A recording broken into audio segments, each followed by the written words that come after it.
Mom, do I have appendicitis? Do I have Ebola?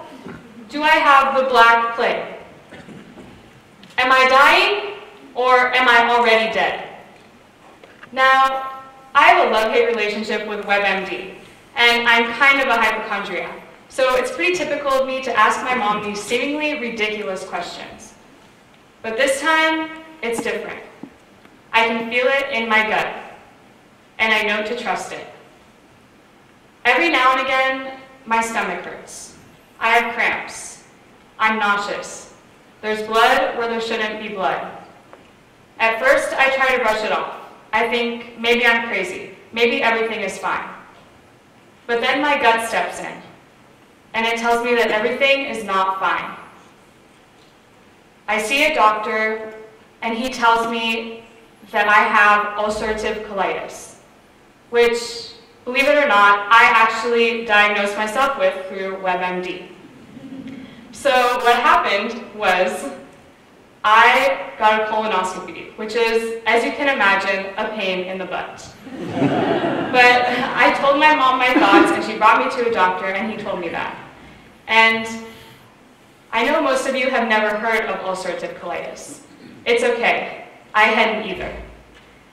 It's a kind of chronic inflammatory bowel disease in which the immune system attacks the colon, creating painful bleeding ulcers. For some reason, I could feel it in my gut that this is what I had. Now, my journey with ulcerative colitis has not been easy. I thought once I got diagnosed, I would be okay, that I received my WebMD degree and certificate right then and there. But it wasn't all that simple. It never is. So, 6 months after I was diagnosed, I went to the emergency room because that is what my gut told me to do. I had lost 20 pounds in 2 weeks. I didn't even recognize myself when I looked in the mirror. Imagine yourself in my shoes. You don't know what's going on in your own body, but your gut tells you that something's wrong. So I went to one emergency room, and they told me that nothing was wrong.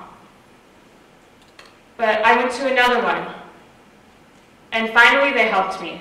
They transferred me to Rady Children's Hospital in San Diego, where they told me, "You were lucky you came when you did." Eventually, I did go into remission. But it took a lot of treatment and a lot of time. So, how did I get to that point? How did I make it that far? How did I survive to be here standing in front of you? I trusted my gut, and I'm going to keep saying that. Imagine yourself in a classroom. Your teacher passes out a multiple choice exam. Your brain tells you to pick A, while your gut tells you to pick C. Which do you pick? Do you go with your gut, or do you go with your brain? Now, I would tell you to go with your gut, but don't just take it from me. There are thousands of experts who have actually studied the power of instinct and intuition on the body. So, neuroscientist Antonio Damasio from the University of Southern California has found that gut reaction time is actually faster than brain reaction time. KPMG psychologist Bruce Fuh found that feelings are not random. They're based on something observable and measurable. Steve Jobs said that intuition is more powerful than intelligence. And even Sigmund Freud believed that decisions in vital matters come from somewhere deep within ourselves. Now, even Harvard University did a study showing that the gastrointestinal tract is highly emotional. And that's why we get butterflies when we're nervous and our stomach drops when we're scared. So, your gut is literally telling your brain what to think, but it's up to you to decide whether you want to listen to it. So the next time your gut tries to tell you something, I dare you to listen to it. Think about it. Do you have some of your biggest regrets because you didn't trust your gut? We have these moments where we say, I wish I did this, or I wish I did that. My advice to you, go with your gut. It's almost always right.